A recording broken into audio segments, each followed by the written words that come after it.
And Mr. Doughty, we are ready. Good evening and welcome to the District 225 Board of Education meeting. Madam Secretary, would you please read the roll? Mr. Doughty. Here. Mr. Glowacki. Present. Ms. Mullenbeck. Here. Mr. O'Hara. Ms. Segwin. Here. Oh, sorry. Mr. Shine. Present. Dr. Steinberg. Here. 6 members present. Item 2 on our agenda is a motion to approve the agenda for the meeting. So moved.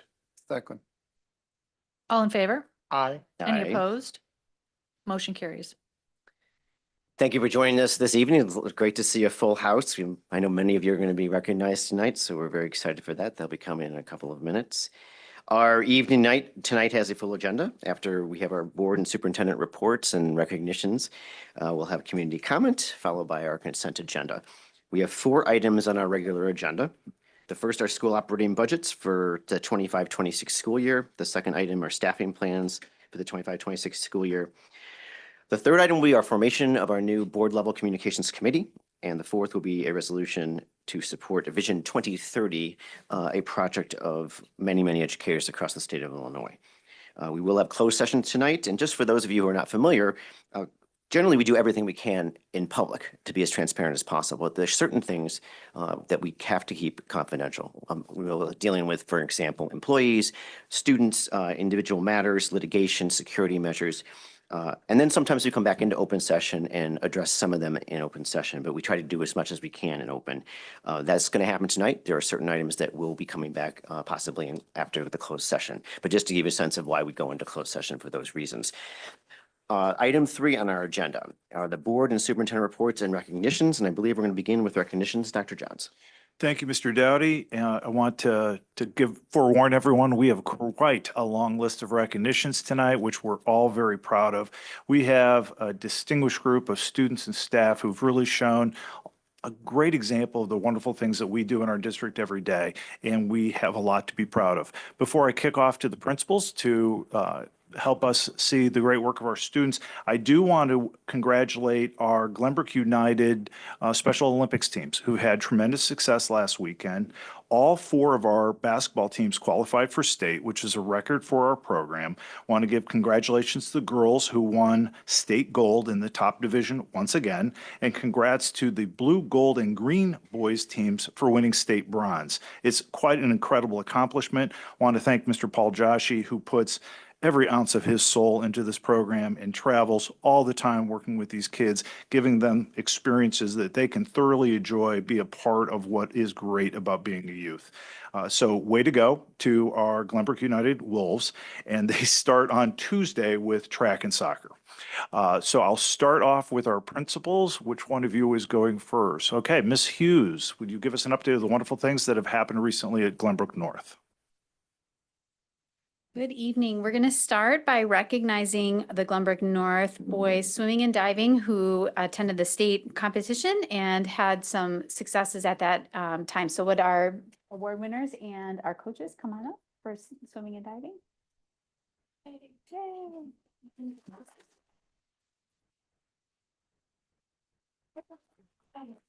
Sorry. I'm going to speak first about our one student who wasn't able to attend tonight, Matthew Yuan, who competed in his 2nd state diving championship.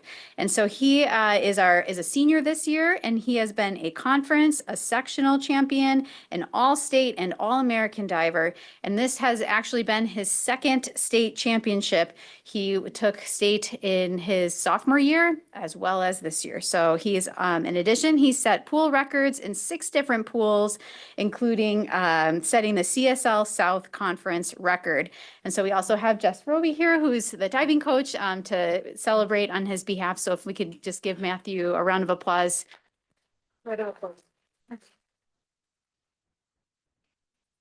And also we have Evan Gitlevic, who's from our, who earned our 2nd team in All-State, and his accomplishments have included being a 4-time state qualifier, a 2-time CSL All-Conference. He's a school record holder in the 110 breaststroke, and this year he was in 11th place at the 100-meter breaststroke. So congratulations to Evan. And then I don't know if, do we want to do a picture all together at the end or at the end? Okay, at the end we'll do. So thank you. And then we're also going to recognize our Glenbrook North wrestler who is here today. So I have Ariella and Scott.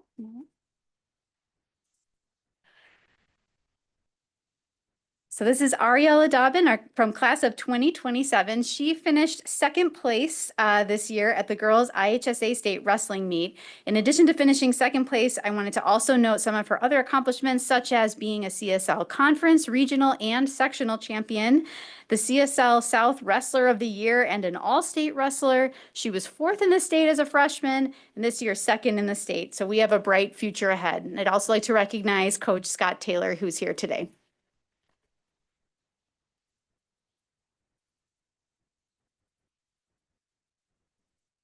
And next up is Dr. Georges to recognize achievements at South.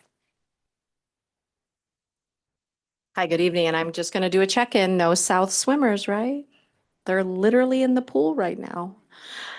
So yes, we'll bring our GBS South swim team for another week. They're in the pool tonight, preparing for another competition for their club sport. But those gentlemen did a great job at state, earning a combined 12 medals, 10 of which were top 10 in the state. So they did an extraordinary job. I'd also like to recognize our GBS VEX Robotics team. It's my honor to celebrate. All right, gentlemen, I'm going to get it right. Ready? 38535C team, AKA Tommy E. Did I get it right? Excellent. So the Tommy E team that won the VEX Robotics State Championship. They have now qualified for the VEX Worlds in Dallas, Texas. In addition, our robotics teams were also awarded the Virtual Skills State Champion title. Our 38535A team has just been announced as a finalist for the online challenge for Build Instruction Guide. We will find out the winner on March 14th that will also qualify for VEX Worlds. The robotics program at GBS has had a stellar season, winning numerous tournaments in addition to being acknowledged with recognitions for their innovation in design. We are incredibly proud of their efforts and their achievements, and I would be remiss to not also acknowledge the tremendous leadership of Mr. Justin Zumo and our other CT teachers, including Mr. Mike Cindy, who's here this evening, who sponsor the team. So tonight we have, gentlemen, stand. We have Jake Milner, Jude Polycanul. Did I get it right, JP? Excellent. Aaron Wilk, Matthew Yam, Philip Young, and Casey Kistner. Thank you for your creativity and your innovative spirit. We are so proud of your achievements, and we cannot wait to see what you do next. Okay, you want to do the pictures? Okay, so gentlemen, let's come to the center. We'll do a picture.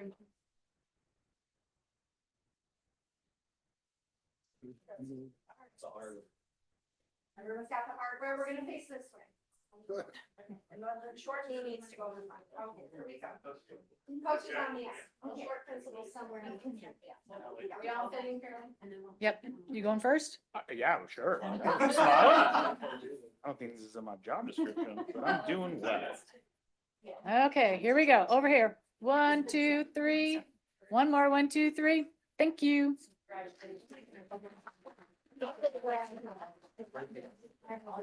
Everybody out of your, you up? Oh, take a picture. Yes, I can do that. I got you. Let's please for your picture. Oh, I'm sorry. Quite this way. Oh, right. Okay, he's on his way. All right. Oh, no, paid off, right? So you want to do wrestling first? Okay, we'll do wrestling first. Matthew's almost here. Mhm. That's right. Thank you.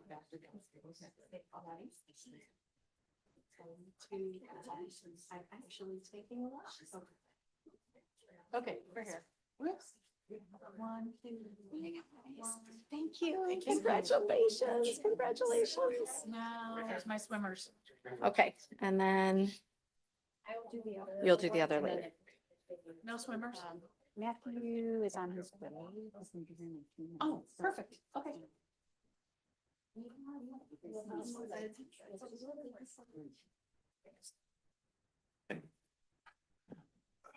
Dr. Georges, is that it for GBS? We have the swimmer, do we not? And nice young man, the swing. So if I could, I'd like to introduce Dr. Nina Idrizi, who has a few words about one of our very distinguished administrators. Yes. This evening, we have the privilege of recognizing an outstanding leader and advocate in the field of special education, Dr. Jennifer Pearson. Don't let me stand up here by myself.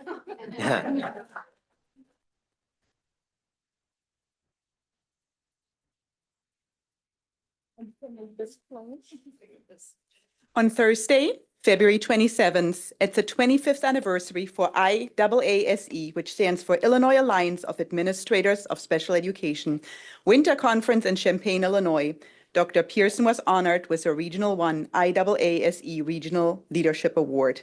This award is given to an individual who has been a member of IAASE for at least 5 years and exhibited strong leadership in administration of special education programs.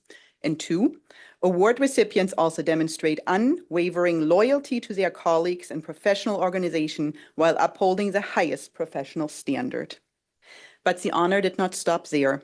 On Friday morning, in a moment of surprise and celebration, Dr. Pearson was awarded the David A. Burdo Distinguished Service Award, an award that recognizes a special education administrators who has made a lasting and significant impact on the field over an extended professional career, given to only one recipient across the entire state and selected from all of the regional award winners.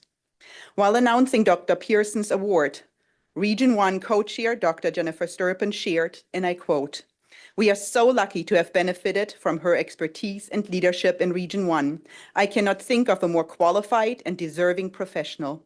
She exhibits all of the characteristics of a transformational leader who leads with her heart and makes a difference each and every day." End of quote. As Dr. Pearson prepares for her upcoming retirement, we know that her deep expertise, leadership, and passion for special education have positively influenced many students, families, and colleagues. Her impact reaches beyond our district, touching the lives of countless individuals across the state. I would like to extend my heartfelt congratulations and gratitude. Please join me in celebrating Dr. Jennifer Pearson. Congratulations.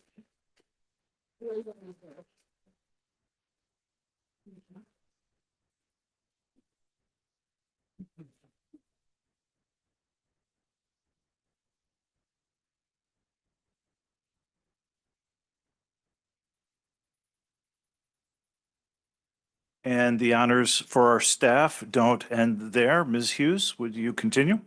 All right, so we're going to recognize Dr. Michael Greenstein for a Lifetime Achievement Award in Debate. So Dr. Greenstein, would you please join me?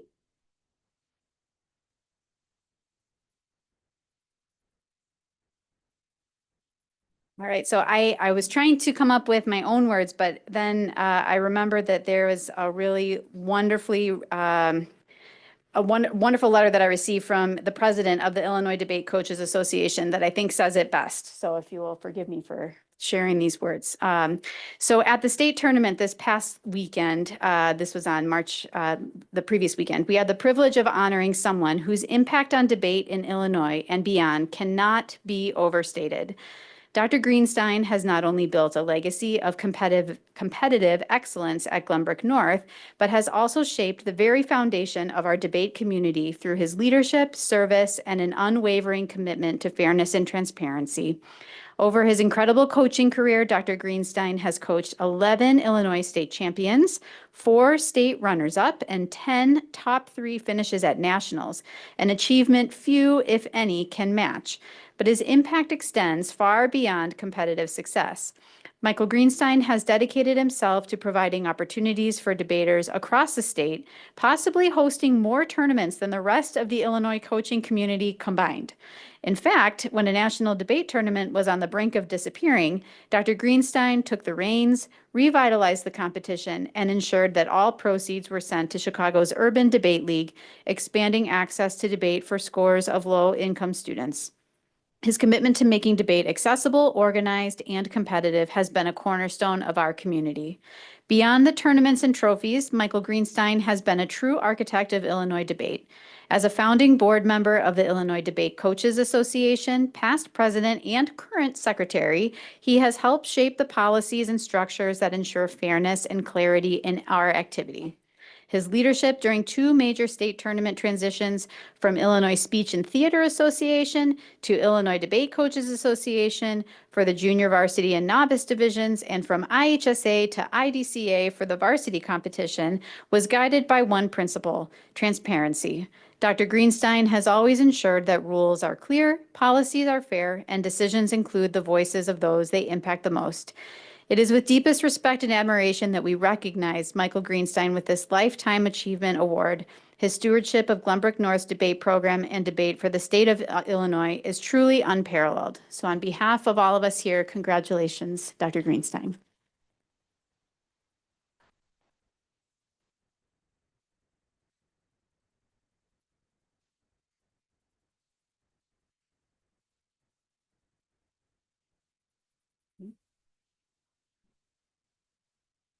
And Ms. Hughes, I think you'll finish our celebrations this evening I with do. a new announcement. I do have an announcement. So I am pleased to announce the appointment of our new instructional supervisor for career and technical education, Mr. Joseph Bruno.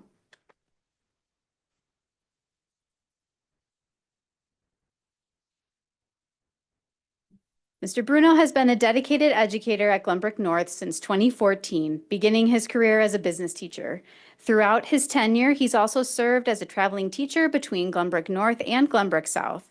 His leadership contributions include mentoring new teachers, serving on the international education and final exam committees, and playing a key role on the school improvement team. His passion for CTE stems from his own high school experiences, where these courses helped him recognize the profound impact the field has on student self-efficacy and well-being. Currently, he is completing his dissertation on student motivation and CTE course selection.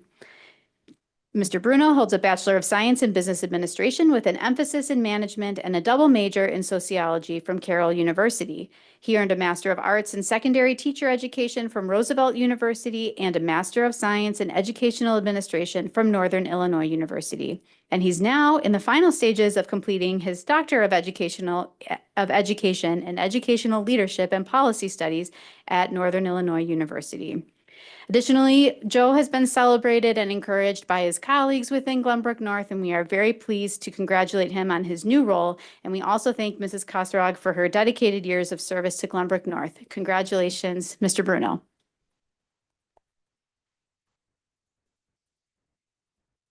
I have something, and we also have our diver has arrived. And so I'm wondering if we can quickly take a picture with Please, the let's do. GBN swim team. So Matthew, we read all about you and we clapped, so we can pull it up on the video. So if we'll have all of our students and coach come up.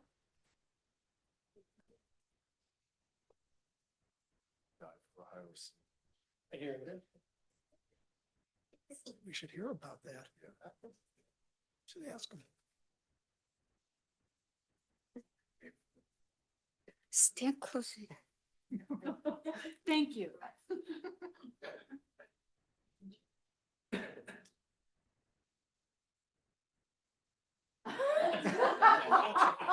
Mama says smile. Congratulations.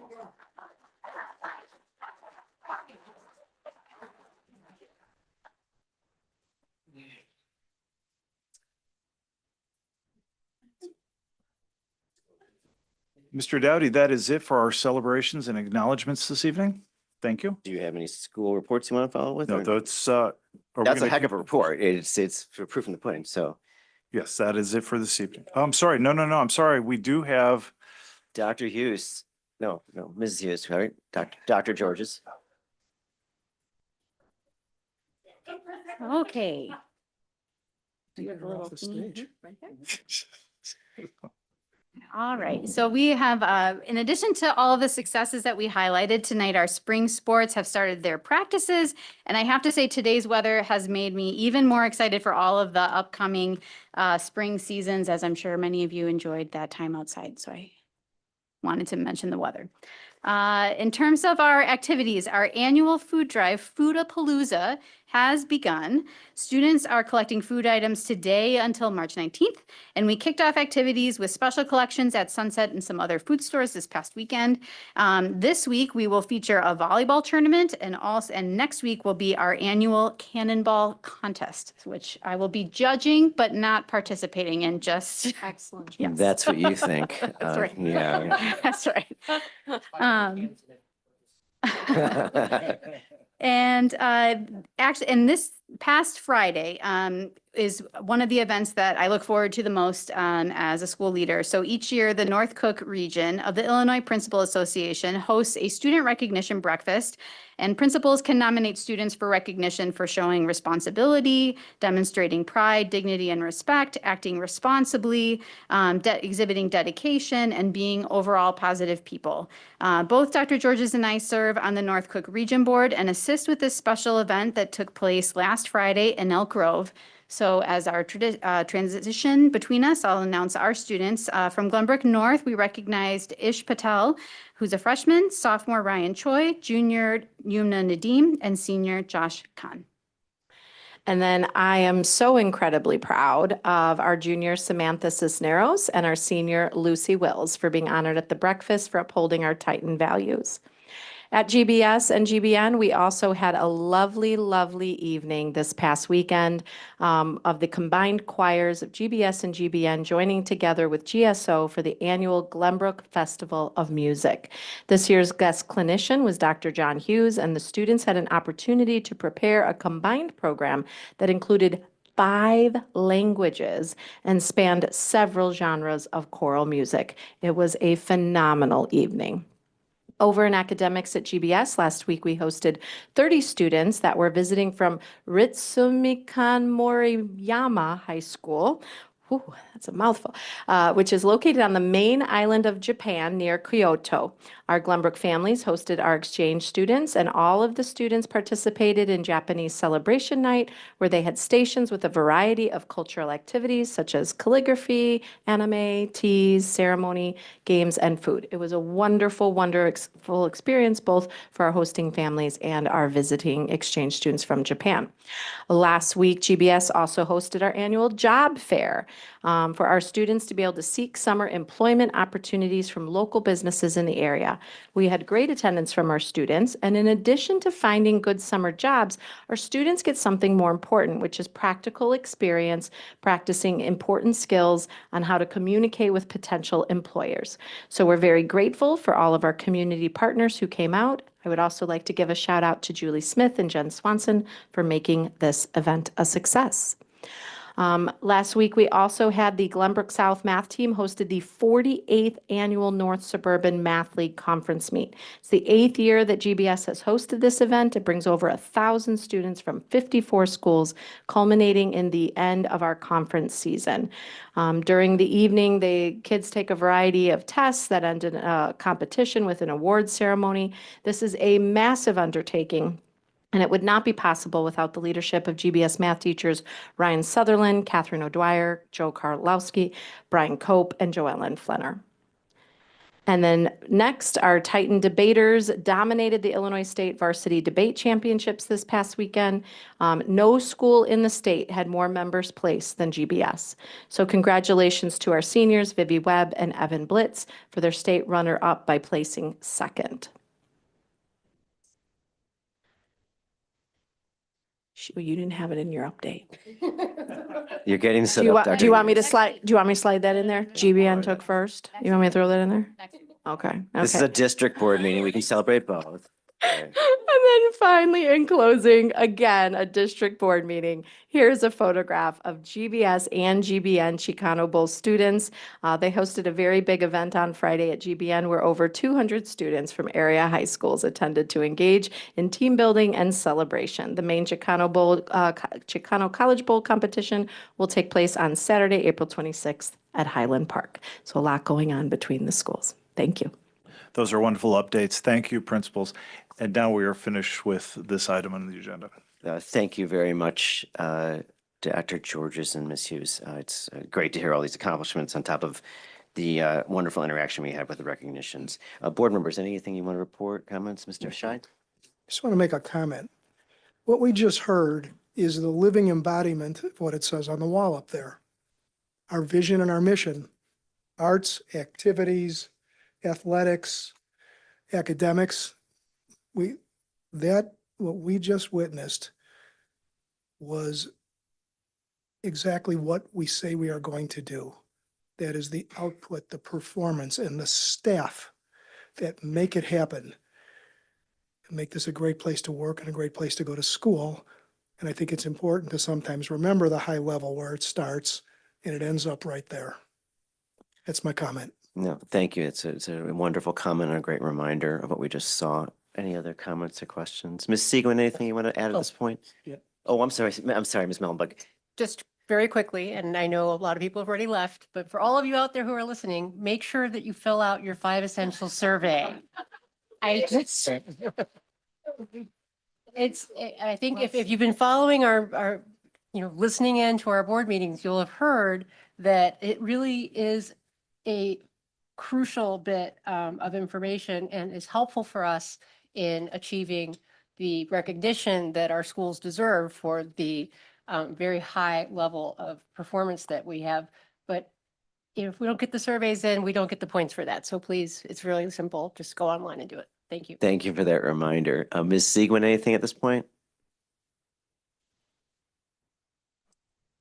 No, nothing for me at this point. Thank you. Okay, wonderful. Item 4 on our agenda is recognition of community visitors. This is an up to 30-minute part of our meeting. We always value the comments of our community members who join us. Each community member who is signed up is allowed up to 2 minutes to address the board. We ask you to respect the 2-minute mark.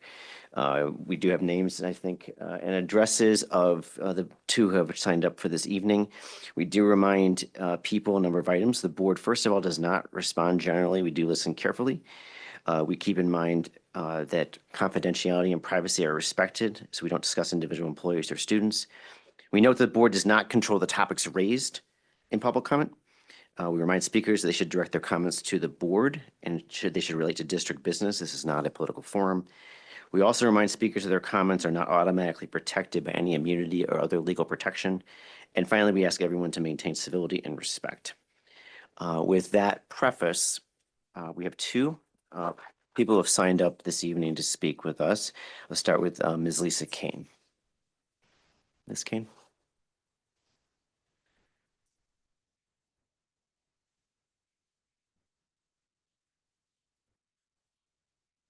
Hello, my name is Lisa Kane. I am a counselor, teacher, and a parent of a District 34 and a District 225 student. I'm also a candidate for the Glenbrook District 225 School Board in the April 1st election. I am excited to see that there is a new board committee for communications. I believe that strong, clear communication is key to building trust and increasing community engagement. And I have a few suggestions for the committee. The weekly school update email that we get is an excellent source of information, but it could be doing a little bit more. I would like to see board meetings and parent association meetings listed as upcoming events. We receive board notes after the meeting happened, but including the board meeting date as an upcoming event might encourage more parents to attend. Similarly, I'd like to see the weekly school update email include a list of the home games happening that week. Post-pandemic, we've seen a decline in students attending events as spectators and cheering on their fellow Spartans and Titans. Listing these events might encourage students to grab a couple of friends and take in a home game or a concert or an art show. I'd also like to see a master calendar with all club meetings, sporting events, and activities listed. The school calendar highlights some activities, but certainly not all of them. If we want more students to get involved, then having a master calendar with all of the ways to get involved would be a great resource. Including a link to this calendar in the weekly school update could help families nudge their students into trying something new. In a district of our size, any help that we can give families, especially families with freshman students, to get involved is a plus. Along with these additions, the weekly update email, I'd also like to see the district utilize text messaging more to alert parents of upcoming events, such as board meetings, the homecoming game, the college colloquium, the 5 essential survey, etc. We certainly can't and shouldn't use text for everything, but emails can get buried and a text is front and center. Similarly, we could use pop-up messages on the school website or on PowerSchool when there's something that's really time sensitive, like the 5 E's, that families need to know about right away. I do have lots more ideas than I can fit in these 2 minutes, and I would be happy to discuss it further with you. I know that board meetings are always in listening mode, but sometimes I wish that we were in conversation mode so we could better share ideas. Thank you. Thank you, Ms. Kane. Our second and final speaker this evening is Mr. Julian Chang. Mr. Chang. Good evening. My name is Julian Chang of Glenview, and I appreciate the opportunity to speak tonight. This past week, I had the privilege of engaging with students from both schools. Thank you, Dr. Georges and Mrs. Hughes, for your leadership and great opportunities for our students. At the GBN Incubator, I saw entrepreneurs showcase creativity, resilience, and well-developed business ideas. Thank you to Mary Kasarag and Mindy Ingersoll for being positive role models, especially for young women in business. We look forward to the final presentations in a few weeks. I also had the opportunity to judge the Illinois Junior Academy of Sciences at Stevenson High School, where 7 GBS students earned gold and advanced to the state competition. I witnessed firsthand the incredible talent and dedication of our broader academic community. Thanks to all the students, congratulations to all the students, educators, and mentors who contributed to this success, and thank you to Jeff Rylander for coordinating. Additionally, I'm grateful for the invitation to the GBS Career Fair, where I had the chance to meet 71 students interested in opportunities at our Kumon Learning Center. They, along with hundreds of other students, explored jobs with local businesses. These bright, motivated students will undoubtedly be valuable additions to our team, helping younger learners develop confidence in math and reading. Thank you to Julie Smith and the dedicated staff who made this event such a valuable experience. One of the most meaningful moments for me there was connecting with special needs students, listening to their perspectives and discussing how businesses like ours can foster opportunities. Having worked with several of these students and being able to see them weekly in the community is such a great reminder of the positive impact our schools have made on these young men and women through Dr. Pearson, Dan Carpenter, and the entire special education and Glenbrook Transitions program. Finally, I want to thank Dr. Gravel for taking time to meet with me earlier today regarding the recent social media post. RJ, I appreciate your attentiveness and commitment to fostering a safer and more uplifting environment for all students. I understand this issue will be addressed during the strategic communications discussion tonight. We still ask GBS to please email the entire school and condemn this hurtful post, as possibly hundreds of students have seen it or heard about it. While this post was deeply hurtful to those targeted, particularly the Latin American, Asian American, and European American immigrant communities, I hope we can still turn this into an opportunity for learning and growth. It is crucial that we protect and support all students, both those who were targeted and those who made the post, by fostering understanding, education, and accountability. Let's continue to work together to eliminate hate, protect vulnerable populations, and create a school community built on kindness, respect, and the uplifting of all students. Thank you. Thank you, Mr. Chang. That concludes our public comment for the evening. And I just want to make sure we're clear about some comments we just heard. There are members of our community, as to Mr. Chang referred, who expressed some concerns about social media posts. And we want, first of all, if people know that the Board of Education takes these sorts of instances and matters very seriously. And they've requested I update a little bit tonight about this, because we've heard this at multiple meetings. As to the media posts that were at issue, and to which Mr. Chang was referring, the board and the administration became aware of those posts on February 6th. The administration was first alerted through an anonymous report in the evening of February 6th, and promptly began the investigation the next day. As with any matter with students, the investigative process and outcomes remain confidential due to state and federal privacy laws. But we can confirm that the deans met with students who reported the posting and were otherwise involved. They also engaged in conversation with parents. These actions all took place within 48 hours of the administration becoming aware. As a school community, we are committed to ensuring that all students feel a sense of belonging and that our environment is one where everyone is treated with dignity and respect. When concerns arise, we rely on the partnership of our students, staff, and families to bring them forward so they can be addressed appropriately. We appreciate those who have spoken up, reinforcing the importance of see something, say something, that principle, which allows us to respond to concerns in a timely manner. If there are ever remaining concerns, we encourage open communication and follow-up. Our administrative team remains available to listen, provide support, and ensure that all members of our school community feel heard and valued. With that, we'll move to item 5 on our agenda, which is our consent agenda. Dr. Johns, do you have any changes in the agenda? No, there are no changes to the consent agenda. Okay, I'll entertain a motion. So moved. Second. Any questions or discussion on the motion? Hearing none. Ms. Smith? Mr. Glowacki, Yes. Ms. Mullenbeck, Yes. Ms. Segwin, Yes. Mr. Schein, Yes. Dr. Steinberg, Yes. Mr. Doughty, Yes. 6 members voting yes. We now move to item 6 on our agenda, which is our regular discussion and action agenda. We have 4 items this evening, as I mentioned earlier. We'll begin with our school operating budgets, which is an annual item for us. These are the ones for the 25-26 school year. Dr. Johns. Thank you, Mr. Doughty. As you mentioned, this is part of our annual process that is overseen by Dr. Gravel and Ms. Tarver, but incorporates the input from the entire administrative team as we use zero-based budgeting throughout the entire district, including our personnel decisions, to create this budget. It's an important change that we made several years ago that ensures that we have a budget that best meets the needs of our students and staff. Dr. Gravel, you walk us through the high points. Certainly.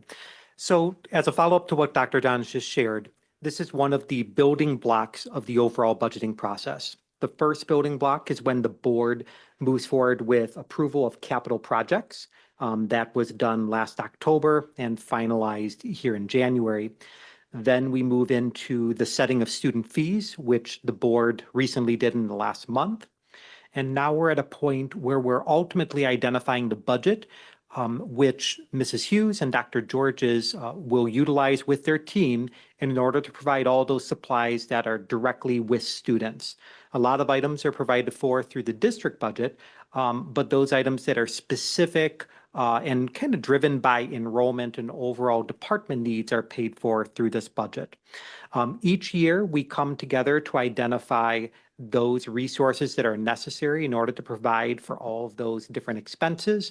And Ms. Tarver put together her recommendation, which overall shows a general increase of about 2.9%. That's really tied to the overall cost of goods and services. It's always important to remember that some of the expenses associated with this cooperating budget include field trips, so transportation to and from athletic events, as well as academic field trips. It also includes personnel expenses tied to professional leave, curriculum projects, and other things of that nature. So we do need to always do an increase because those expenses directly increase each year. And then this year, Ms. Tarver also identified some other items that we've identified in the district budget that should shift in terms of responsibility to the building budget. And so there's a little adjustment for that. Overall, the next step in the budget building process will also be discussed this evening, which is the largest expense, and that's the salaries and benefits for our employees through the staffing plan. More than happy to talk about the budget building process in general or anything regarding the operating budget if there's any questions. Thank you, Dr. Gravel. Dr. Johns, anything you want to add? Nothing to add to that. Board members, any questions? Ms. Mullenbeck? One question. So in the chart that's attached to the memo, and you had just mentioned, RJ, that the overall increase is roughly 3%, 2.9%. But then there is, in the body of the memo, references an increase of 3.8%. So I'm not sure if what accounts for the discrepancy.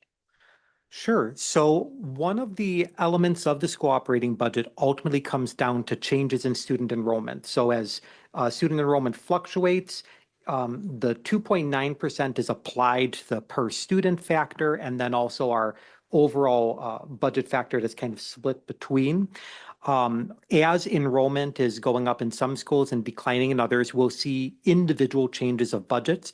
The 2.9% has to do with inflation, but I also mentioned that some expenses were shifted from the district budget to the building budget, and that accounts for the difference. Got it. Okay, thank you. Dr. Steinberg, anything?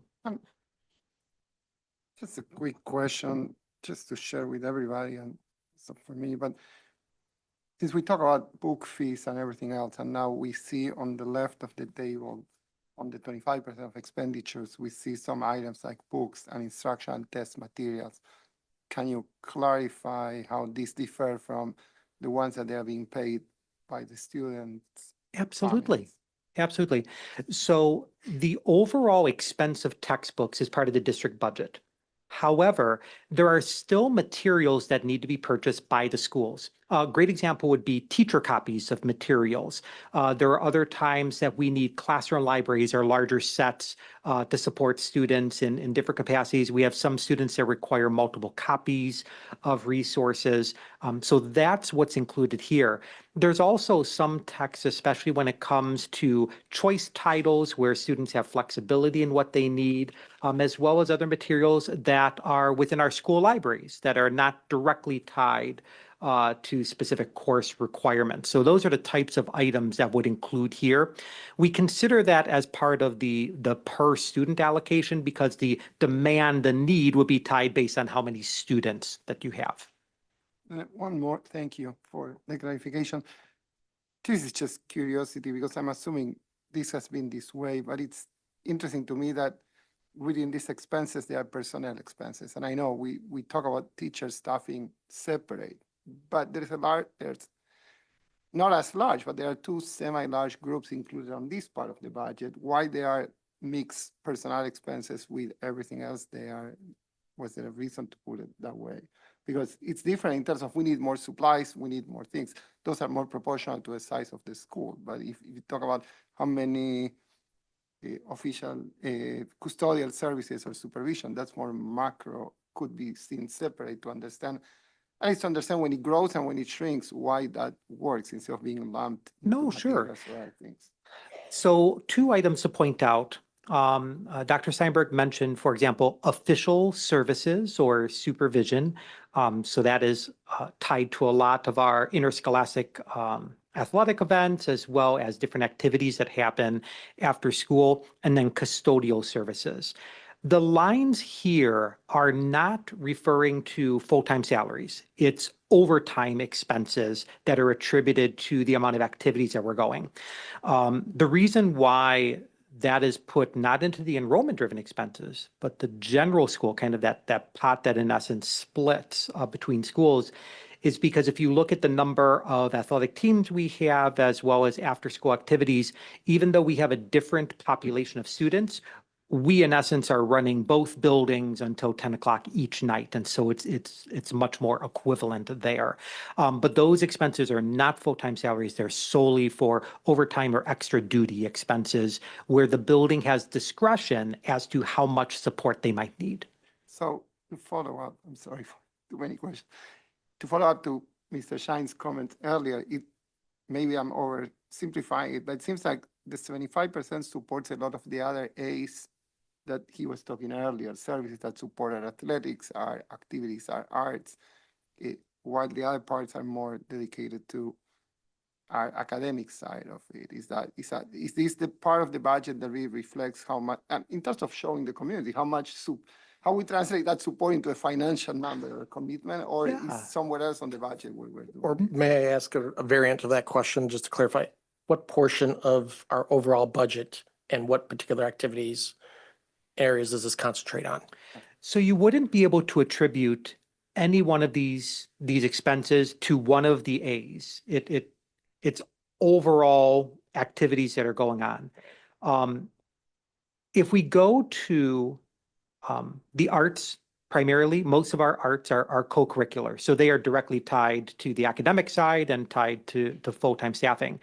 But also, so many of our activities are tied to what we refer to as the differential responsibility schedule. It's part of the collective bargaining agreement for our teachers association, and all of those are not part of this. The only salary expenses that would be tied here from a stipend perspective, what we call discretionary stipends. And those are stipends, some are multi-year in existence, and other ones, they start as a discretionary and then they transition to a differential on the salary schedule. Again, it's a blend of all different activities going on here. Right, thank you. Mr. Shine, anything? Okay. Ms. Seguin, any questions or comments? Yeah, sorry, just getting my computer off mute. I can't recall if we've done this in the past for the operating budget, but I see on the the last page, how we have the per student change, right? Or there's a line there. Have we in the past put what we're spending per student on this particular document, like overall? Not on this document. Those numbers are calculated by the Illinois State Board of Ed each year. We certainly could add that if that would be helpful. I think it might be helpful because I think if someone were just kind of, looking at this from the public or, parents or whomever, it might be nice to add that to that, especially since we've put the, per student, change there for the year or something. Certainly. I don't know if that makes sense to everybody, but I think it might be nice to have it there. Let me just add on Ms. Siegman's point. That's a number that's used a lot just in regular educational parlance. So I think that might be a useful addition. I'm sorry, Ms. Siegman, go ahead. No, that's okay. That's all I had. I just wanted to kind of just socialize that with the board and everybody and see if that was felt good to put it on there. We feel good. That's good. Okay, Thank you. good. Okay, good. Mr. Well, Galacki. So RJ, I guess, in follow-up to my previous question, if you can give just a little bit more background based on where does this operating budget fit into the overall budget? What percentage? Because we actually have $100 million annual budget. This is one portion, 100 plus. But if you could give a little bit of background, because I think that's where some of the questions on the per student, because this number here, per student is focusing on this piece, but we actually spend more when it comes per student. Absolutely. I have two notes here. One is to add the per student expenditure amount. That's very easy to do. And then also provide a little more context within narrative as to what percent of the overall operating budget does this portion reflect? And how does it combine with the other Right. expenditures? How does it fit in, what Absolutely. piece of the puzzle? So it's very clear for I mean, everyone. we do talk about it as building blocks of a budget. So we have a nice description of that in the overall budget document. We can take from that and put it in here. That'd be helpful. Mhm. Thank you. Thank you, Mr. Galacki. Just one quick question, actually where Ms. Siegman is looking. The per student budget, I'm not sure if the $10 line means anything here, but the 296 to 316 is about a 6.8% increase. And that's much higher than the other ones. Just curious what that is. It's not a lot of money in one regard, but you multiply it by 5,000 students, it starts to add up. I'm just curious what the delta, what the reason is in the delta, and maybe the $10 is part of that. Yeah, and I'll follow up with Ms. Tarver on that. I noticed that we did differentiate or distinguish the accounting adjustment in 24-25, but we didn't in 25-26. So we will break out from the 316 the accounting adjustment. That accounts for items that were identified being funded out of the district budget that should be funded in the building budget. And so it's a shift from the district budget into the building budget, and the mechanism to do that is an accounting adjustment. That's totally fine. And just to keep it sort of in the apples to apples, if you put a percentage next to it, even if you need an asterisk to explain that there's been an accounting adjustment, we've done that in the past. I think that would be helpful just so that people could, because people, you think about people in the media, they look right at the percentage as they do with, say, property tax increases. Mr. Galacki. Sorry, I had one other follow-up as we're going on the chart, RJ. The historical information that is here, refresh my memory, those are actuals, or is that the budgeted that we projected for those particular years? This is the budget that's been set. Generally, we always spend the budget, if not in different situations when unanticipated events happen. There are times when we go over budget. And there have been times I know we went under because COVID and some If we other think things of, that certain activities were paused and everything, so we incurred less. So are these, I guess the historical, to answer my question, are these actual or budgeted? the historical is budgeted. Just the budgeted, so, okay. Fair enough. Any other questions, board members? Hearing none. So that Dr. Gravel, this will come back on consent with the adjustments to the memo. Yes. Thank you very much. Thank you all. 6.2 on our agenda regards staffing plans for this coming school year 25-26. Dr. Johns. While the budget is being worked on for the entire district, at the same time, we're building up we're using and putting together the process for staffing our buildings. And that begins in the fall when students start the process of selecting the courses they want for the next school year. That data is accumulated, and then the building administrative teams led by their principals, but then cabinet works with them as well, along with integrating the information that we learn about individual student individualized education plans, enables us to have the information that we need to do what we call sectioning, and that's the determination of which classes that we're going to run, and the next step after that is to put together the staffing. This process is largely run by the building principals. We have refined a very good process over the past couple of years. It's a hard process, particularly during times of declining enrollment. But we are presenting tonight the staffing plan for next school year, and it includes our general education, our special education, and our educational support personnel. It's a big feat because we used to spread these out over 3 meetings. Dr. Gravel, you want to add some additional detail? Sure. From a budgetary perspective, this is the largest part of our budget foundation. Salaries and benefits represent, depending on the specific year, from audited numbers, between 73 to 78% of the school district's overall expenditures. Over the last few years, we've hovered right around 74, 75%. The one important item that I feel it's important to call out, if you will, with respect to this year's staffing plan, is this is the final year when one of our largest programs to support our students receiving special education services will be operated by True North, our educational cooperative. Next year, the overwhelming majority of those students, with the exception of some students that will be remaining with True North for their final year of instructional services, will be transitioning to our program.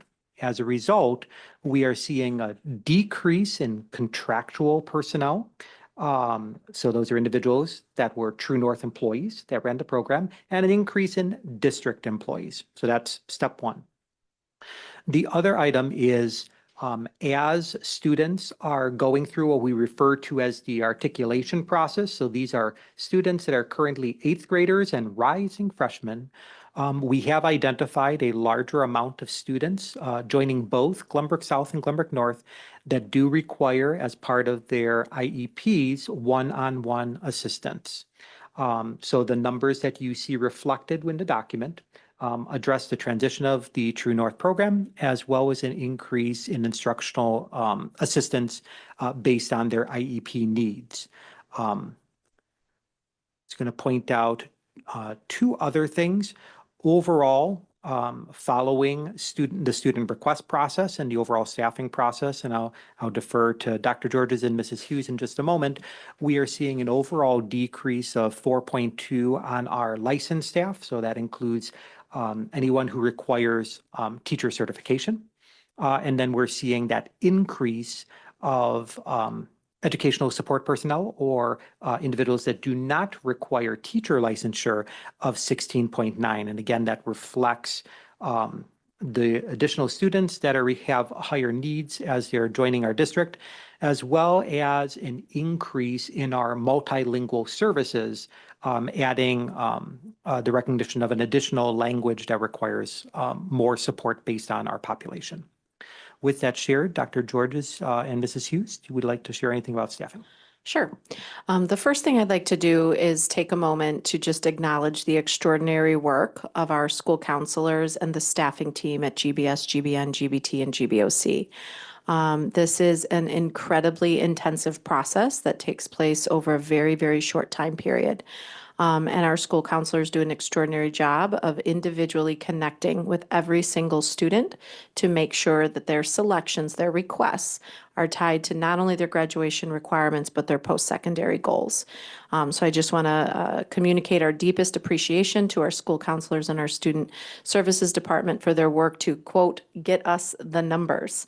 Once we have the numbers, as Dr. Johns indicated, we go through a very fast and intensive sectioning process, and we could not do that without an incredibly brilliant staffing team that's comprised of BAT members, building administrative team members at both GBS and GBN.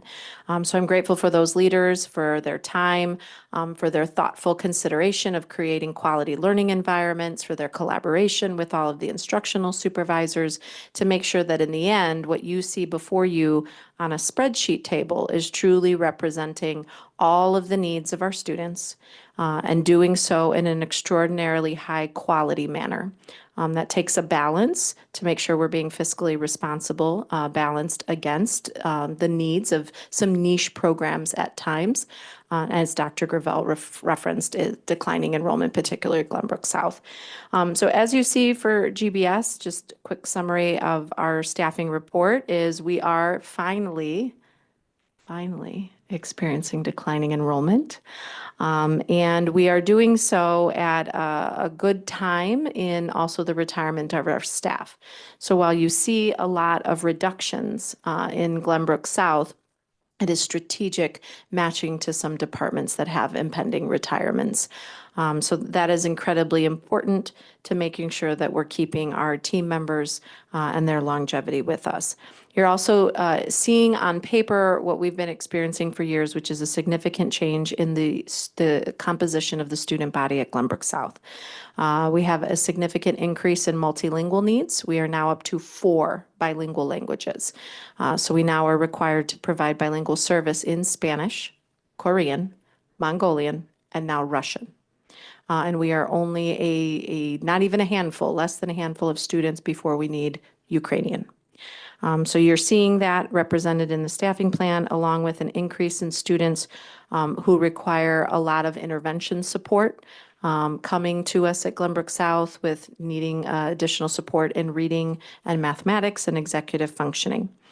Another significant shift that you can see is a massive increase in STEM. Interest in STEM from our students.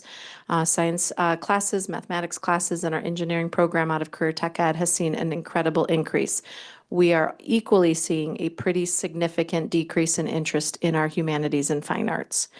So you see that equally represented in the numbers on the spreadsheet. As Dr. Gravel alluded to, on our educational support personnel, we are requesting the additional one-on-one IAs to be able to support our students. But overall, I feel we are maintaining a very robust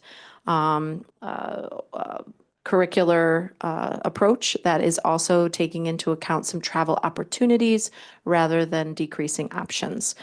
So Ms. Hughes and I had a pretty great partnership to identify keeping some of these interests alive through travel opportunities. And then with that, I'll turn it over to her building update. Yeah, I do want to say a special word of thanks to Dr. Georges for teaching me this process and kind of helping me along in this first round of going through this in my tenure at Glenbrook North. The things that I wanted to call your attention to, just because I think the numbers alone don't really give the full picture. With our new course guide that was aligned this year, there were some shifts in the categorization to where our computer science classes at Glenbrook North specifically fell within the department. So you will see what appears to be a decrease in our CTE, but I will assure you that that is mostly recaptured in math, which aligns with where computer science courses were listed at Glenbrook South. So now our 2 buildings are aligned in terms of where math courses and computer science falls. And so that's one thing that I just want to reassure you that you'll see that decrease, but you'll also see the increase in math, and that is not a loss of people or programs. Additionally, I wanted to highlight that when we were aligning programs, there are some specific programs for Foundations of Writing, Reading Skill Development that through their alignment within our course catalog have been adjusted to be more in alignment with courses that we're offering at both schools. The staff in English, where it looks like it is a decrease, have been recaptured under the teachers on special assignment for the work that they do in intervention. So while I just want to reassure you that it looks like it's losing kids, but it is not. And finally, the last thing I wanted to just highlight is that we also have a couple classes, graduating classes within Glenbrook North that are significantly smaller than others, and that has impacted some of the number of sections in a couple of those core areas where it looks as though perhaps there's a problem. There isn't. There's just a smaller pool of kids that are taking those classes as a result of where they're falling. So we've been double, triple checking things to make sure we're not missing anybody.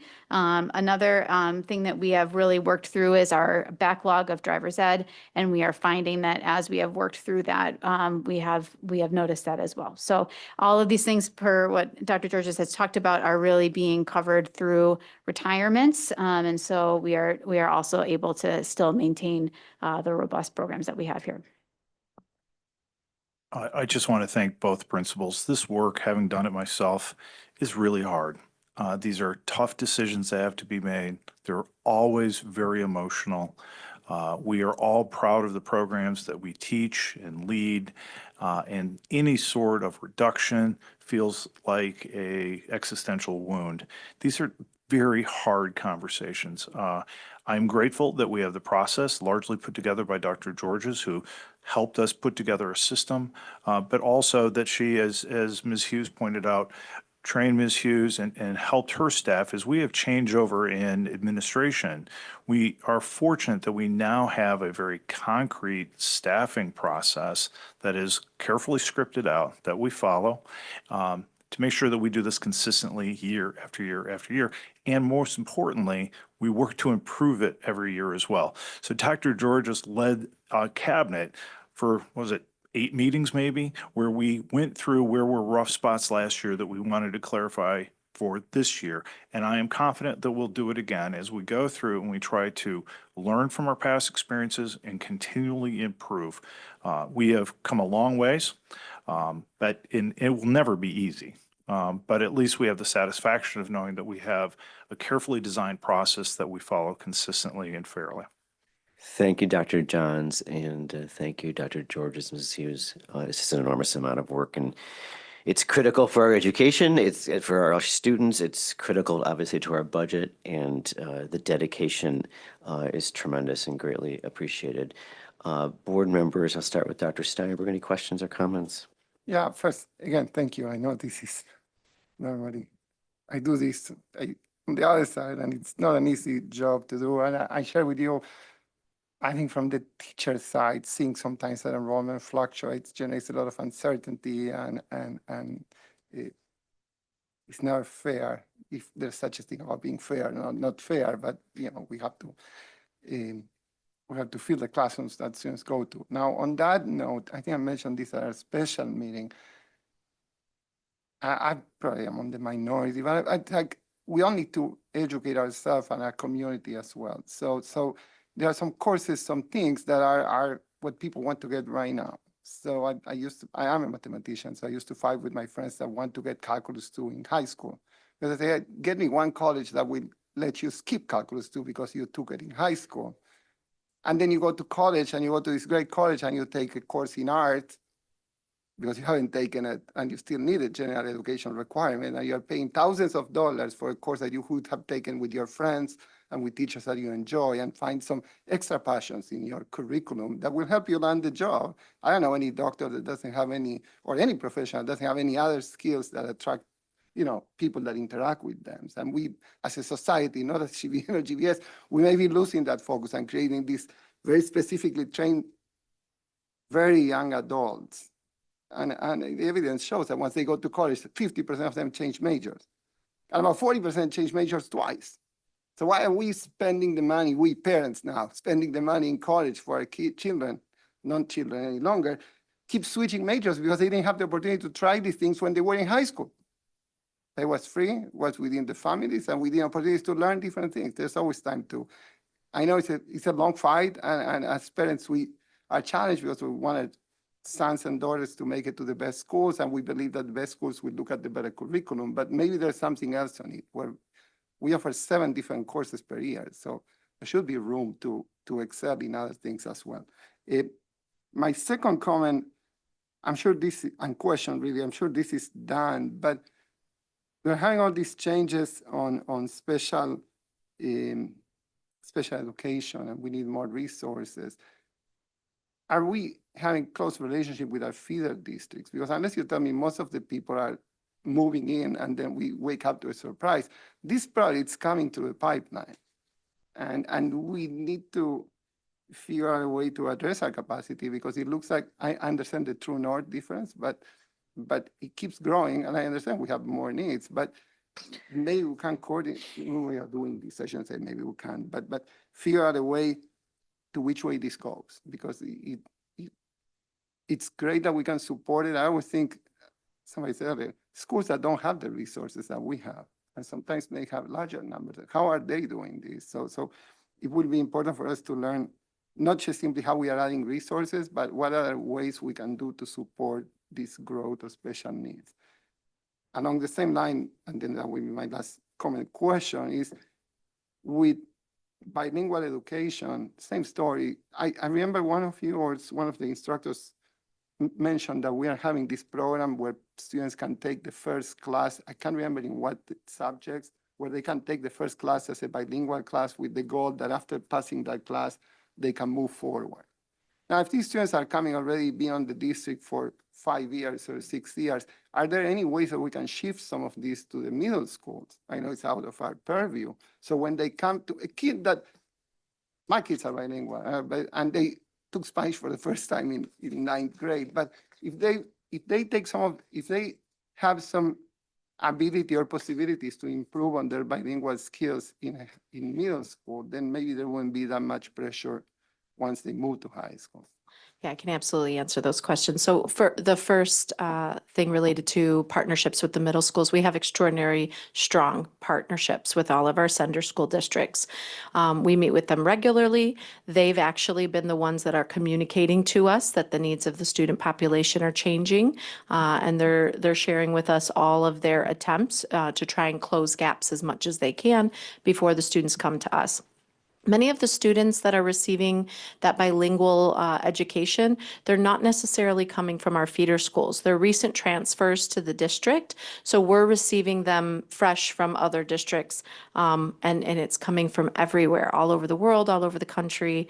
It's not necessarily just coming from within our community. But we do have wonderful partnerships with them. I think I speak to Springman and Atia the most. I think they're doing extraordinary work there, particularly in mathematics and literacy, trying to ensure that before students walk in our Hallett halls at GBS, they are as close to reading as grade level as possible when they're equally receiving students that are struggling significantly. But wonderful partnerships. We just met with them a couple weeks ago. That's great. Thank you. Thank you, Dr. Steinberg. Mr. Schein? Yes. Would it be possible to update this memo with dollar figures? So the FTE translates into some cost. And we're adding 16.9 FTE total. Let me see if that's for both. Yeah. So we're taking 4 off the top group and we're adding the 16.9 on the bottom page. And then we also have the offset of what I think that we're not paying True North, but that may actually not be accurate yet. So first and foremost, we certainly can add the average cost of an instructional assistant onto here and we can quantify that out. That's not a problem at all. We can also indicate the cost we are currently paying for True North on a tuition basis per student, and the amount we'll have savings on that for next year. Is it accurate? RJ, could we also add the amount that we're paying for services, in this case, the IAs that we're replacing? Mhm. Okay. What do you mean? Well, he had mentioned tuition, and so. Oh, you mean out of district tuition? Yes. Yeah, that would help. And then the So it IAs would just help the make- balance. And the IAs So could when come from that's True coming North. down, this Yep. is going up. Certainly. So this are there any, oh no, it's all of the custodial staff would not be reflected here. I'm just trying to think. So you said 72 to 74, whatever percent is the budget, which we've known. I always just use 75 in my own mind. Is there anybody not reflected on this in this sheet? That is really a great question. About 2 years ago, we tried to put everything on one piece of paper. We did identify this year that not with respect to full-time employees. Everyone was on the paper.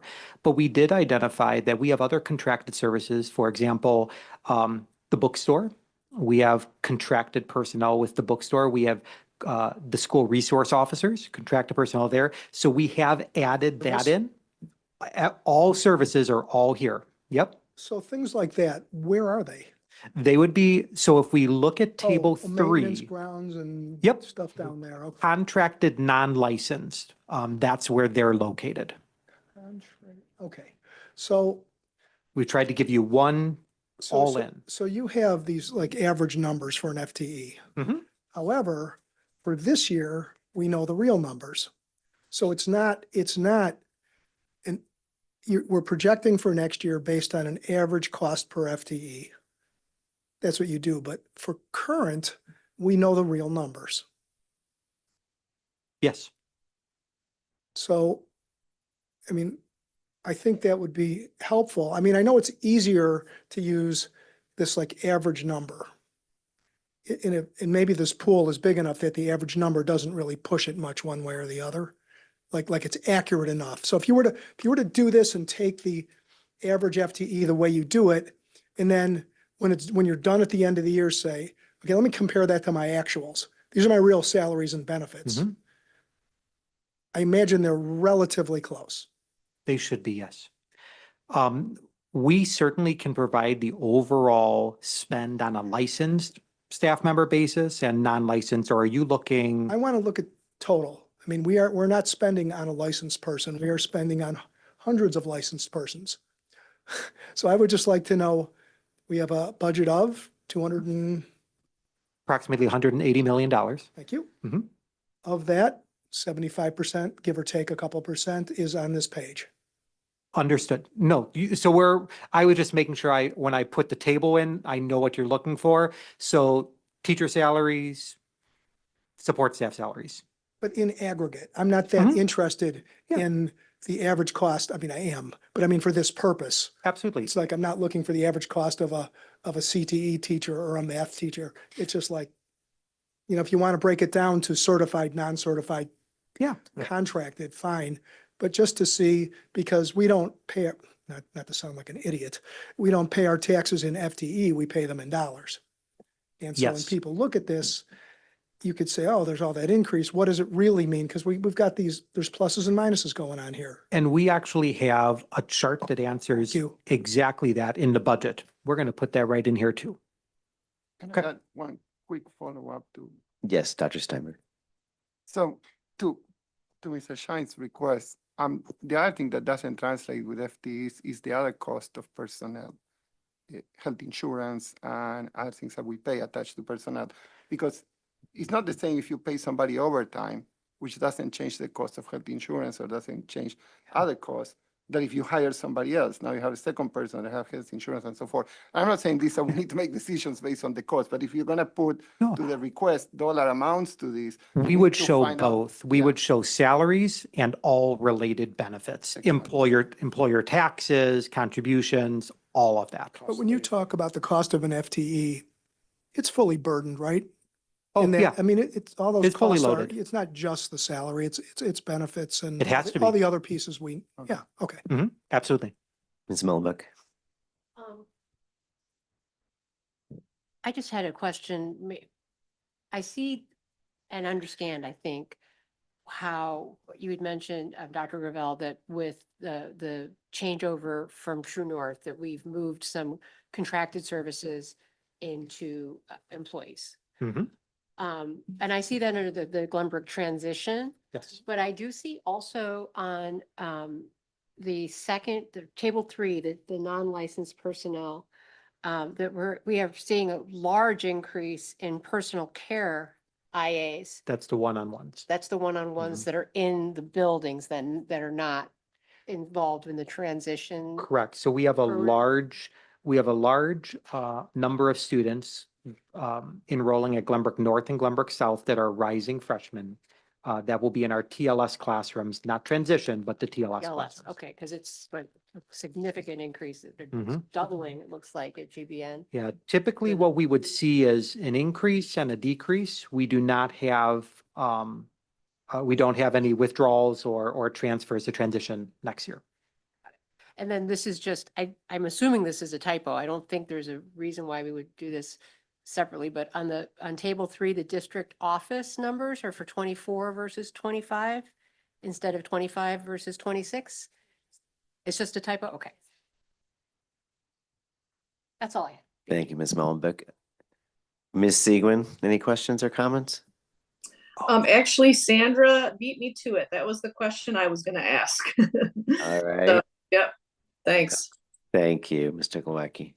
Well, first, I appreciate everyone's work on the shifts to ensure that we continue the plethora of programs that we have and can follow the bouncing ball.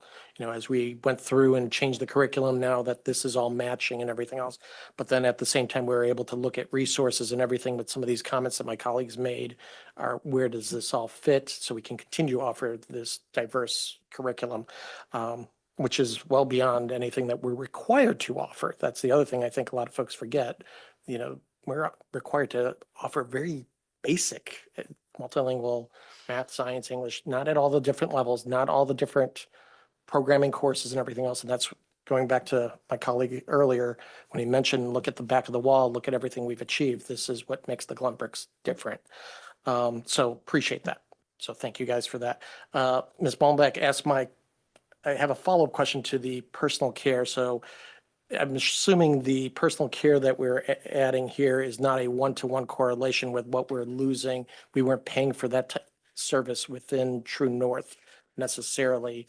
Or You have a one-to-one correlation under the Glenbrook Transition Facility, so 11 out, 11 in, but at Glenbrook North and South is based on increasing. those are enrollment. increases in enrollment. So Mhm. that answered that question. So and then I do echo my colleague's comment about if you can, again, earlier, where does this fit into the overall? What piece of the pie is Absolutely. this and everything? I almost feel like every document needs like a little indicator on the footer. Here's the full pie. This is the red sliver. I mean, And truly, this is the most important and the largest section of the budget. And I feel every year we make our documents better. And this is a great addition because it provides a much more holistic understanding, which This is is why we fabulous. spend Yeah, a no, lot this of is time on it. fabulous getting it down to this, and these are just, don't take them the wrong way. These are just ways to even make this much easier for those of us that don't live and breathe this every day. Absolutely. Thank you. Thank you, Mr. Glowacki. Just one question, Dr. Gravel. I think it's on the last line on page 4, which is table 3. It's the aquatics program, which I know is its own program with which you're familiar. There are 3 full-time employees listed in the district office. Is this still, and I'm not trying to get too far into this, self-funded? Yes. So first and foremost, the reason why you see them in district office is because if we added another set of columns, it would be very small. So we kept them all in this one format. Those of us with challenged eyesight, much appreciated. So your words. In terms of the Glenbrook Aquatics Program, it is 100% self-sufficient, and for the last 3 years, it has been profitable. So in terms of these numbers, and I realize 3 is not a huge part of that number, that's in its own category. Correct. Okay. And when we say self-sufficient, just to Mr. Shine's point earlier, they are self-sufficient to every dollar that's spent, all benefits, all retirement contributions, all of that. Okay, thank you very Mhm. much. If none of your questions, then this will come back next meeting, which is next Monday. Is that correct? Correct. Okay. Dr. Johns, anything you want to add? As always, I want to thank Dr. Gravel for the work that goes behind this after the principals get their work done. It is a massive amount of work, and we are fortunate that we can be in this position to have great leaders that put together this sort of plan with that give us confidence so we can go into the next year feeling good and ready to go. Excellent. Item 6.3 on our agenda is the Communications Committee formation. Now, we have a memo about this. This is something that we raised during our special communications meeting that was on Saturday the 1st. Correct. Before I say anything else, did you want to add something at this point, Dr. Johns? Well, so this one is not necessarily administrative recommendation, but the administration, we don't we're in favor of it. I'm not saying, but it's not a plan put forward by the administration. It came from really very organic conversation that we had on March 1st when we talked about communication as a district. So the administration, we put together some background information to both put together the foundation for which the board can put together a board committee for communications in the process that is needed for that to happen. As you know, in the fall, we began a superintendent's communications committee that involved a large number of community members and several administrators or staff members on our team. And they did great work, and they poured over data, they poured over wording on some key documents that we use, and their impact was very real and had a real impact. It really changed some of the things that we were doing later in the school year after their work. Since then, and taking advantage of their momentum, we began to see or feel some interest in a board committee in which, just like finance and facilities, we would meet, we'd have a standing committee, and in this particular case, we would continue to keep those members of the superintendent's committee, those that are volunteers, community members, and invite them onto the community as into the committee as official guests, so they can continue to provide the feedback. We put a lot of time into training them up. I think they have valuable insights that we want to capture as the committee moves forward. And this is, I think, a great next chapter for this district. I think as we've put more and more focus on communication, this is a way that we can really add another layer of quality governance to how we run this district. So I have the supporting information so that the board can proceed with creating this committee. So thank you for that synopsis. Let me just supplement a little bit here. This has been an important topic at this board table for years, and it's really gone up in the last several years, and greatly appreciated my colleagues who've been pushing on this, and the subcommittee has done great work already, as Dr. Johns mentioned. I know that Ms. Mellenbeck and Mr. Glowacki have been serving on it. And as we mentioned at our special communications retreat, which that board meeting was outstanding on many, many levels. So it's time, we think, to go ahead with forming this committee, which by board policy, frankly, I can just appoint. And I think there's support for that. And it'll be just like any other of the committees, as Dr. Johns mentioned. So what I would like to do is go ahead and appoint the committee, unless there are folks who otherwise don't agree. And that will get moving. I'll ask the administration to make the appropriate changes to reflect 3 board committees, for example, on our website. And to undertake any other actions to establish a meeting schedule, the appropriate administrators to be part of that committee. And as Dr. Johns mentioned, as we do with other committees, we sometimes have ad hoc members who are extremely important and supportive. And in this case, we've had that support already at the superintendent's committee level, and we'd like to invite them. There's no requirement they continue, but it's incredibly valuable input to have stakeholders across our community to help us with this all important work. So I believe that Dr. Steinberg, you've volunteered to be the 3rd member. Generally, our board committees have 3 members. There will be, when we do the transition to the new board, that at that point, committees may move around as they normally do, but for the moment, that's how we're going to start this up. And I have to say, it's exciting for us generally about the communications. And then even a larger level, one of the things we've been trying to do the last year or two, particularly, is push more and more of our incredibly difficult and detailed work down to the committee level before it hits the board table. That's made us more efficient in the facilities, more efficient in finance, and I believe that's also going to make us more efficient with communications work, which has been tremendous already. So that's the plan, and I'd like to go forward with it. If any comments or questions about it, of course, I'll entertain them. Mr. Glowacki. Yeah, so first of all, thank you to everyone for the wonderful discussions on March 1st. And Dr. Johns, especially for you initiating this task force to begin with. It brought a lot of different perspectives. You know, as board members, we're focused on policy and making sure there are resources there, but it was good to hear from students, parents, teachers, all involved in what was most effective. And it was interesting debates taking place as well too. Like, I want it in this way, and then I want it this way, and then, oh wait, don't give me too much, get it the way I want it.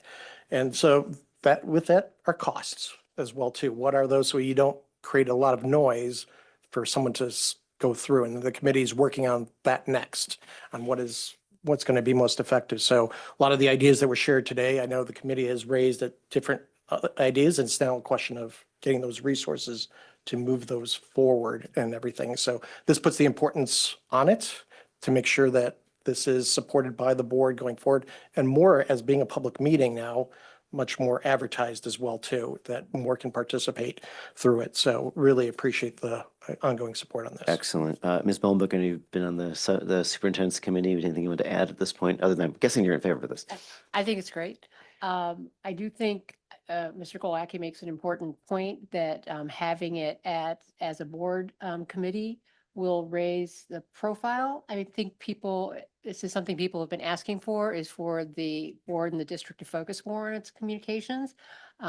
We've had wonderful participation from students and families and staff on the standing committee. But this will hopefully provide an outlet for folks who maybe they aren't on the committee, but they would like to come to a meeting and have a forum to discuss these specific issues, which I know at least have been expressed to me, and I know to other board members, by community members, it is top of mind for a lot of people. So I think that's excellent. And, at this point, it's a pretty big committee, but, we may also want to consider going back out to see if there's an opportunity to have more people join, because this may not have been a very public venture, and people might not have known that there was an opportunity for them to be involved at this level.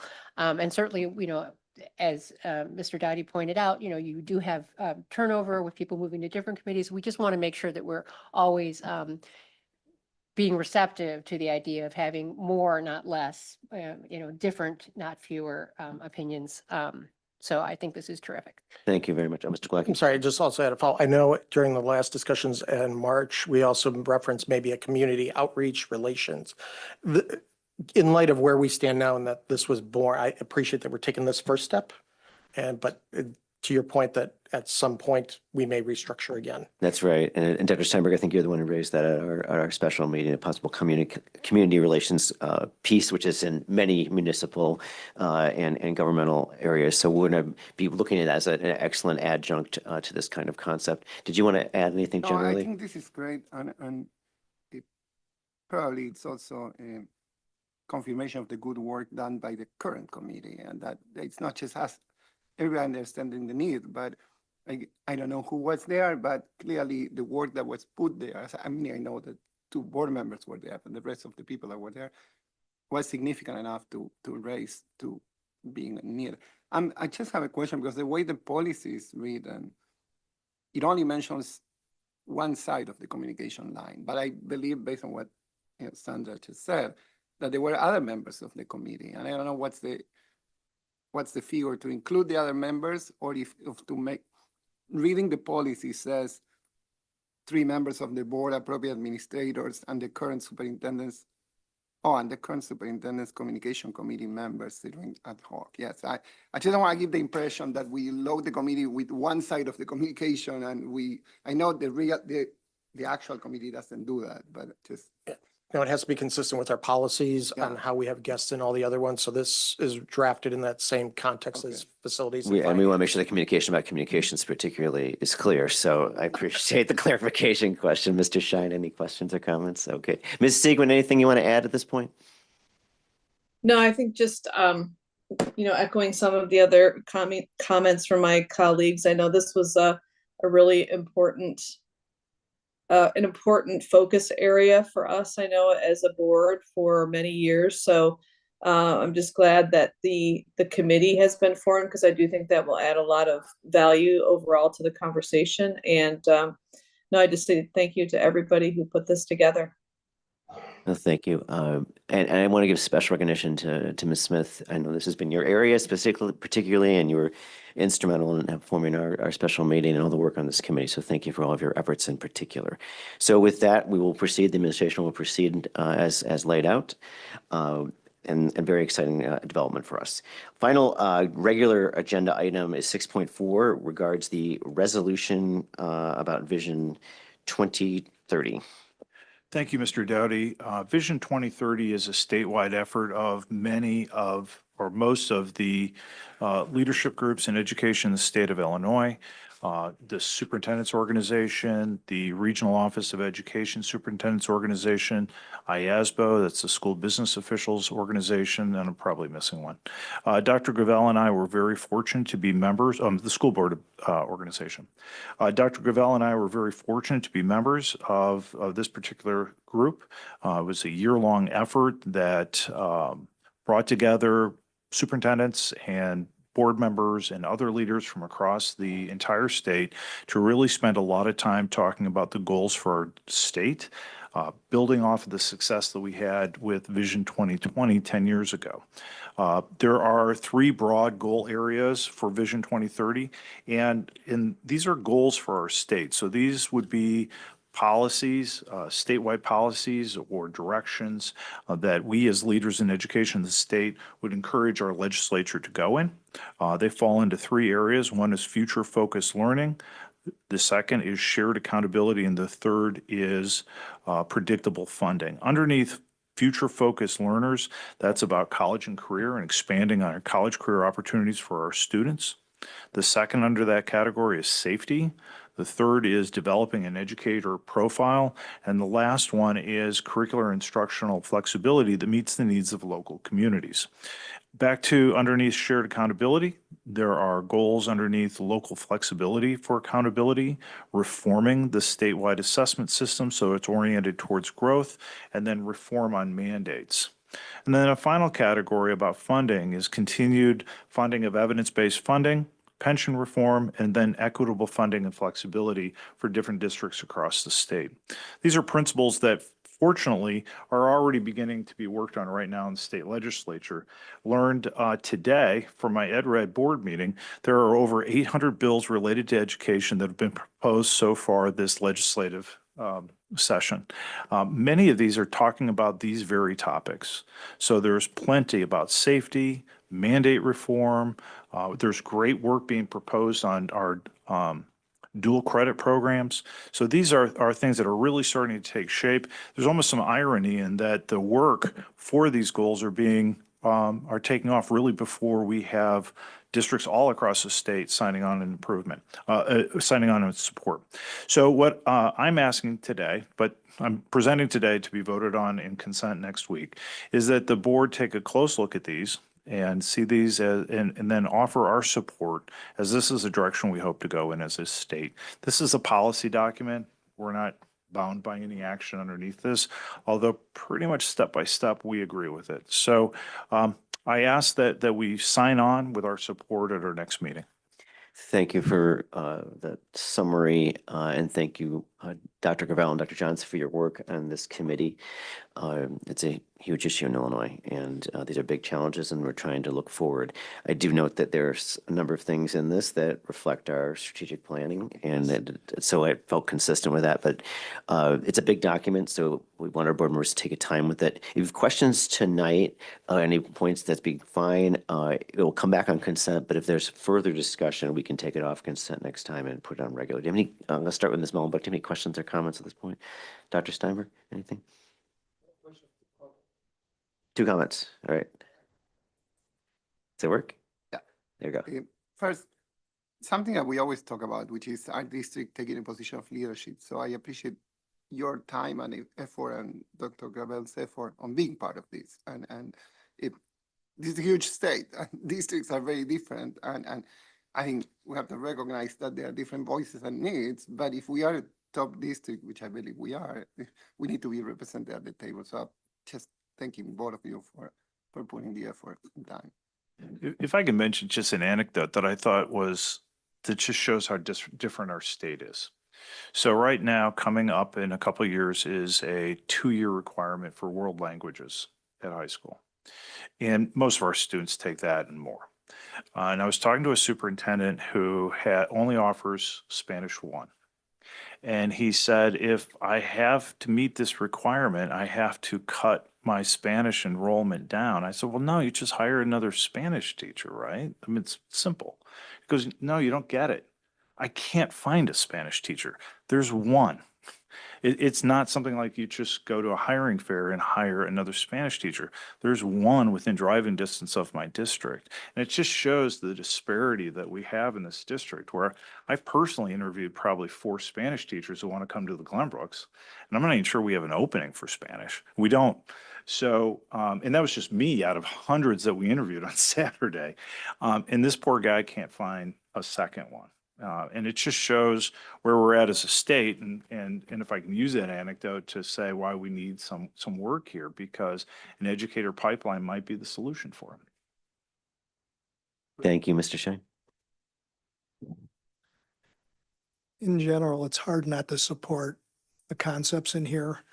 I always worry about mandates coming from the state and these things getting altered from what seems like good ideas here to kind of push downs that incur extra costs or simply have requirements that really won't benefit our students and families.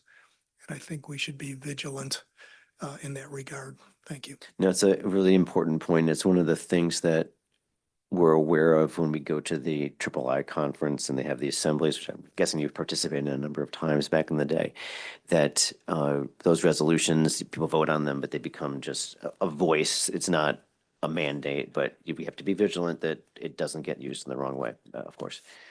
I completely agree. One of the strongest things I know I heard in every session I participated, and I think Dr. Gravel's group even spoke of it more, is the need for mandate relief. And that's written across all 3 of those pillars, that we have to do something about this constant churn of additional mandates. And then to give flexibility to local needs. Which we're fortunate again that we can attend to a lot of needs. But I think as a state, we need some relief from these. And you know, the difficulty is, I just mentioned there's 850 bills on education right now sitting in Springfield. Typically, every one of those is a mandate. Yeah. Yeah. It's, Ms. Mullenbeck, anything to comment on? No, Mr. Glowacki? No, just take a detailed look at it, but for my colleagues' point and everything, you know, there's a lot of mandates and a lot of things, and so whatever we can do to kind of keep it focused with what is best for the students is always appreciated. Appreciate that. Ms. Seguin, any comments or questions? No, none at this time. Thank you. Okay. Thank you. Thank you again, Dr. Gravel and Dr. Johns, for your efforts in this particular regard. Item 7 on our agenda is a summary of the meeting. We had beginning with a tremendous number of recognitions of athletic accomplishment in diving and swimming and in wrestling. We had a state robotics champion. We had special recognitions of Dr. Pearson and Dr. Greenstein, as well as the introduction of our new administrator, Joseph Bruno. All very exciting developments across the spectrum of the 4 A's that Mr. Shine rightly pointed out. We also heard in our reports about the food drive and a cannonball competition. Student recognition breakfast, combined choirs coming together under the direction of Director Hughes. Japanese student exchange, a math meet, debate, I guess north and south at the top of the debate ladder, again in a tremendous tradition.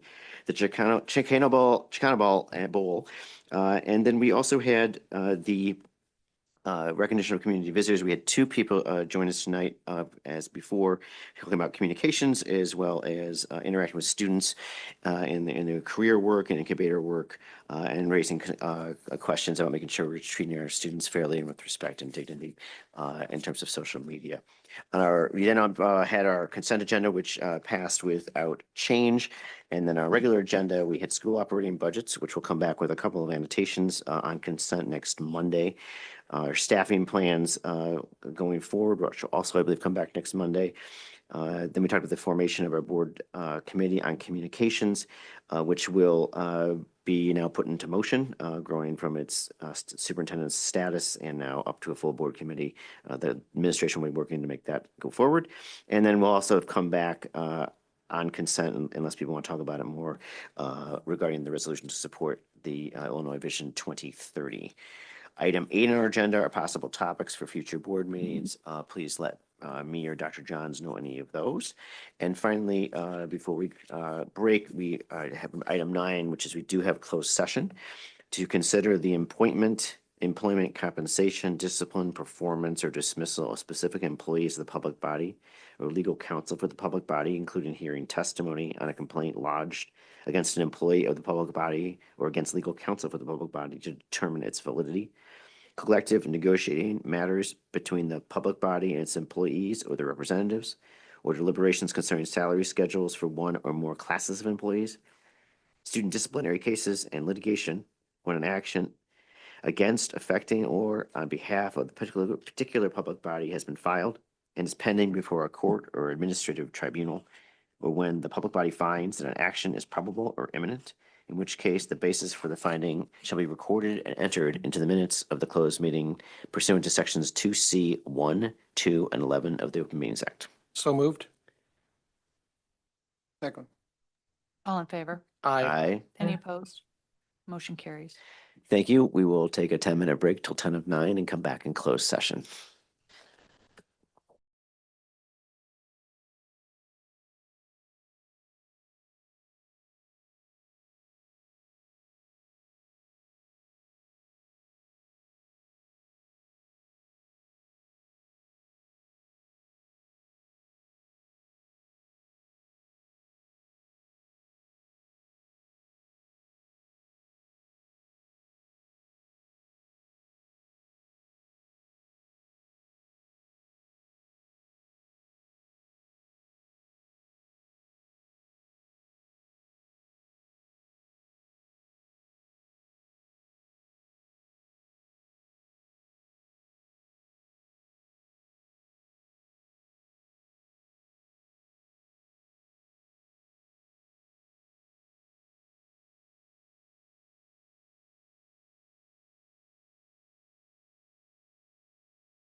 And Mr. Doughty, we are back at 9:32 p.m. Excellent. Is Ms. Segwin going to rejoin us at this point? I know she's out of. Ms. Segwin just joined. There's Ms. Segwin, complete with video, no longer. All right. We're back in open session. Item 10 is possible action regarding topics discussed in closed. We have 3 actions this evening. 10.1 regards a resignation agreement for a licensed employee, Mr. Glowacki. Yeah, I move that the board approve and direct the president to sign the resignation agreement with Mr. Silka based on the terms discussed and closed. Second. Any discussion on the motion? Hearing none. Ms. Segwin, Yes. Mr. Schein, Yes. Dr. Steinberg, Yes. Mr. Glowacki, Yes. Ms. Mullenbeck, Mr. Doughty. Yes. 6 members voting yes. Item 10.2 regards a dismissal of a non-union, non-licensed employee, Mr. Glowacki. I move that the board proceed with the dismissal of Ms. Evans as discussed and closed. Any discussion on the motion? Hearing none. Ms. Segwin, Yes. Mr. Schein, Yes. Dr. Steinberg, Yes. Mr. Glowacki, Yes. Ms. Mullenbeck, Yes. Mr. Doughty. Yes. 6 members voting Our yes. final item is 10.3 regards non-union group salary schedules for 2025, 2026. Mr. Glowacki. I move that the board adopt the non-union salary schedules as discussed and closed for the 25-26 school year. Second. Any discussion on the motion? Hearing none. Mr. Schein, Yes. Dr. Steinberg. Yes. Mr. Glowacki, Yes. Ms. Mullenbeck, Yes. Ms. Segwin, Yes. Mr. Doughty. Yes. 6 members voting yes. That concludes that portion of the meeting. Item 11 is adjournment. I'll entertain a motion. So moved. Second. All in favor? Aye. Any Aye. opposed? Oh, sorry. Any opposed? Motion carries. We're adjourned. Thank you very much. Thank you, Ms. Adjournment at Segwin. Have a good 9:34. evening. You. Have a good one, Michelle.